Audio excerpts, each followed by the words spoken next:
This video is brought to you by patreon.com/worsttake. Get access to exclusive live streams and Discord servers, on-screen shoutouts, and early access to some videos when you join now. Help make sure that we can continue to make content like this by supporting the Patreon. Links are in the description down below.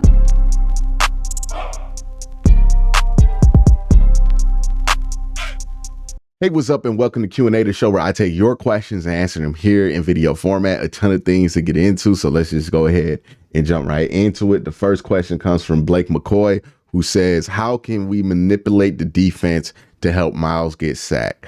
0 in 4 games is rough, but he's certainly making much of an impact to let others shine. Unreal how the offense is like, stop Myles and doesn't care about anyone else.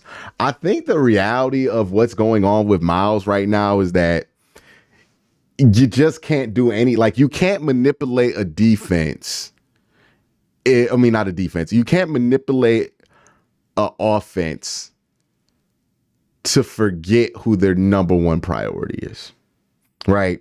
And it reminds me of the Revis Island days where guys were so dedicated to not letting Darrelle Revis become an impact in the game that they just decided to just concede the impact, right? We're just not going to throw to Darrelle. We're not going to allow him to make plays. We would rather just deal with not having a half of the field than try to dealing with the play of Darrelle Revis and potentially turning that ball over.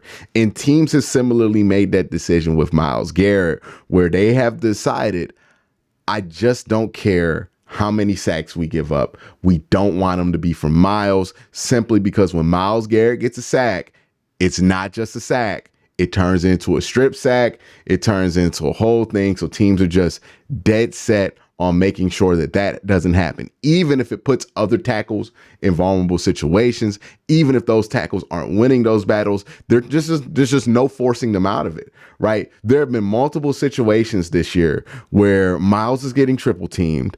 Other linemen go off, defensive linemen for the Browns go off, either interior, edge, sometimes both, and teams still refuse to slide any of that protection over to the other guys who are hot. They will live with letting other guys go off if that means that Myles Garrett doesn't get to the quarterback, because they're that afraid of Myles Garrett getting a strip sack versus anybody else. There's just no manipulating around that. Unless you can send somebody out there to be a duplicate of Myles Garrett,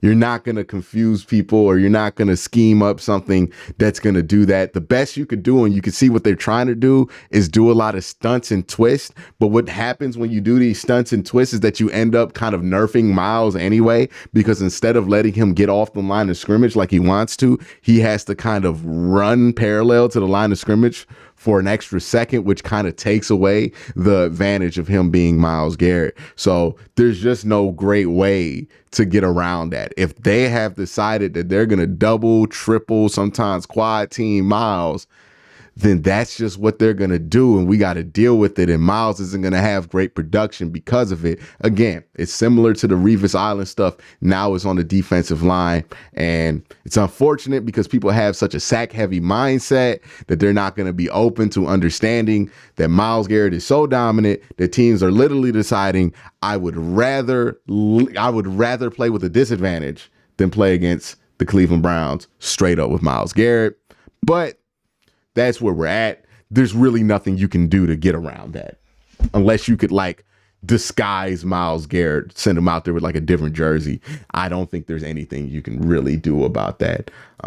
Russell says, why haven't they signed La'el Collins to play right tackle so Hudson can go back to left tackle where he's better? And why haven't they signed Maggie and Adinas to replace Maurice Hurst, unless they believe Sam Kamara, which I don't mind? Hey, man, I'm at the point with Andrew Berry, this team, and their personnel decisions where if they decide they don't want to get a player, I'm willing to give them the benefit of the doubt. If they decide that they have somebody on the roster they feel like can fill that role, I'm willing to give them the benefit of the doubt because they've earned it. So I don't know why they haven't gone after La'el Collins to play right tackle. But there's probably a reason, and it's probably a good reason. They deserve the benefit of the doubt. I don't know why they haven't gone after Matt Ioannidis. So there's probably a reason, and there's probably a good reason. Now, again, everybody doesn't get benefit of the doubt, but if you look at what the Browns have done all year with the injuries that they've had and the ability to find guys to plug in to fill roles, they've been pretty good at it. So if they're not doing something that feels obvious, I think the assumption should be that we should trust why they're not doing it instead of just assuming that they're doing something wrong. Austin Hunt says, can the punter not even give a halfway effort at very low stakes 35-yarder? I'm confused as to why they didn't at least try, at least as an emergency practice situation. Well, one, when they had Corey Bojorquez do the kickoff because Dustin Hopkins got hurt, Corey Bojorquez got hurt trying to do the kickoff. So you just don't want people doing things that they don't do often in a game, because that's when things get disastrous. Because you are saying that right now, man, we should have at least tried it. Now, again, they won by 14, so who gives a fuck at the end of the day? But, you're saying this, but also consider, what if they would have sent DeAnthony Bell out there to kick a field goal, and DTR out there to hold the kick, and DeAnthony Bell kicks the ball straight into the hands of a defender and it turns into a kick six or something like that. Like, it's just really not worth the risk of something going wrong. And when you have that many moving parts that people have never done to kick a field goal, it just doesn't make that much sense. It just doesn't make that much sense. And as far as like an emergency practice situation, the kicker getting hurt is something that is so low on the radar for a lot of teams that is not worth practicing all the time. Like, I'm sure they practice it a couple times a year, but I'm pretty sure that, they've had so many injuries that when it popped up, they didn't have a new protocol in place or something like that. But either way, there was no way to be prepared for that. Your punter and your kicker got hurt in this game. There's no team that's going to have a great solution for that. The next question comes from Austin Rindauer, who says, hey, Q, love your stuff as always. Has Cedric Tillman showed you anything in regards to his future with the Browns since it's increased reps? What role do you see from him for the rest of the season going forward? He's wide receiver 3. He'll get some like incremental touches here and there. I don't really see a giant role for him going forward, but I think he'll be a guy who, is asked to make a couple catches here or there. Like, I think if he can end the season with 300 yards or 350 yards, it'll be a success for him. My man Kusai says, do you think losing Chubb forced Stefanski to evolve as offensive coordinator / head coach? Not being able to rely on the all-time great running back or a great quarterback might have forced him to create an elite playbook? Yeah, I don't agree with this one at all, Cooch. Simply because he's running the same playbook he ran with Nick Chubb. Like, it's not been, he hasn't cooked up new plays. This is some of the stuff he's been doing. It's about execution and when you call it. So I don't think he had to cook up a new playbook. I don't think that's accurate at all. Provider number 1 says, hey, Q, can we realistically expect DW4 to adjust his gameplay to Kevin's philosophy now with all the injuries and success his way of running the offense has seen of late? Again, this shouldn't be one person having to adjust to one person's game plan. This should be two people coming together to create something that they're both comfortable with. They have to both do that, right? They have to figure it out and they have to find a way to make something that they're both comfortable with. And I think they were on their way to creating that before Deshaun went out for the rest of the year. The numbers were pretty promising from Deshaun. Some of the play was really good. Some of your best wins of the season. But, that's going to be what's up to Kevin and Deshaun Watson. And both of those guys have a lot of time to think about that. So, I think that'll be a good thing in the long run. Dog Check Central says, if the Ravens decide to give up 2 games and we end up winning the North, would you rather play the Bills and Ravens at home in the first round or play an away game versus the AFC South teams with the 5 seed? Well, this isn't a great premise, because if you end up winning the division, I believe that would also make you at least the 2 seed. If you end up 12-5, more than likely you'll be at least the 2 seed. So you wouldn't be playing the Bills or the Ravens. The Ravens would most definitely be the 5 seed. Like, there's no chance that you would play the Ravens if you won the division. You would probably end up playing the 7 seed, which would be either Cincinnati, Pittsburgh, whoever loses the AFC South, one of those teams. So I don't think that the premise is realistic. I don't think you go from winning the division and playing the Bills or Ravens versus getting the 5 seed and playing the Jaguars. I think you're probably going to get a favorable matchup either way, because if the Browns do win the division, they would be the 2 seed, and the Ravens would be the 5 seed, and the Bills would most likely be the 6 seed. And then the Browns will play the 7 seed because the 1 seed gets a bye.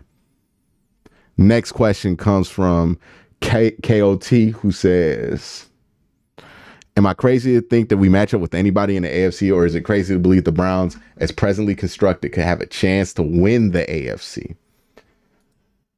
I don't think it's super likely, but I don't think it's crazy to think.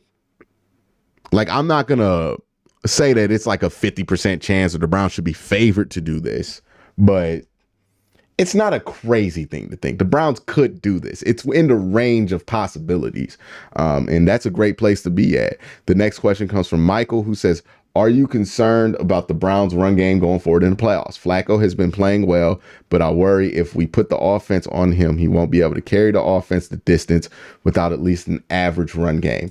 Well, one of the things that's helping the Browns get away with not having a great run game is their defense, because the defense puts other teams' offenses in position to give this team short fields. And also it allows the Browns a wider variance of drives. So if Joe Flacco is asked to go out there and win you a game, you're not asking Joe Flacco to consistently put up points as a quarterback. You're asking Joe Flacco to probably score more than 20. And in order to score more than 20, realistically, you're going to need Joe Flacco to put together 2 really good drives from like the 20 and then do a good job of capitalizing on short fields and getting field goals or points out of short fields that the defense creates. So because the offense is not asked to do so much because of the defense, the fact that the Browns don't have a run game is not as important as it usually would be if the defense weren't as good as it is. Now, if the defense starts giving up points, the fact that the Browns don't have a run game, that's going to start to matter. But as long as the Browns defense is limiting offense's ability to score, then the Browns' lack of run game isn't going to be something that's too concerning. A parallel to this team that I like to use a lot is the 2015 Broncos. You look at the 2015 Broncos, they were also a bad run team. So that's something to keep in mind. The next question comes from English Banks, who says, hey, do you think it's more Amari than Flacco? Is Flacco's play and stats supremely overhyped? Jake Browning had 3 300-yard games, 3 out of the last 4, just like Flacco has had. Helps when you have dog receivers. Oh, yeah, it certainly helps. Look, football is a collaboration, right? It's a collaboration, and I try to stay away from making it about one individual. It's a collaboration. Who does more in that collaboration? As long as it's working, it really don't matter, right? As long as everybody can show up to collab, it really doesn't matter. If Amari's not there, but Flacco is, that's going to be a problem. If Flacco's not there, but Amari is, that's going to be a problem. We all need both parties here to stay healthy in order for the Browns to put up numbers. I don't see a reason to really try to make it, oh, this guy's more important than the other, right? Because we wouldn't feel great about PJ Walker throwing Amari Cooper a 265-yard game. And we wouldn't feel great about Joe Flacco throwing for 300 yards if Amari Cooper wasn't healthy.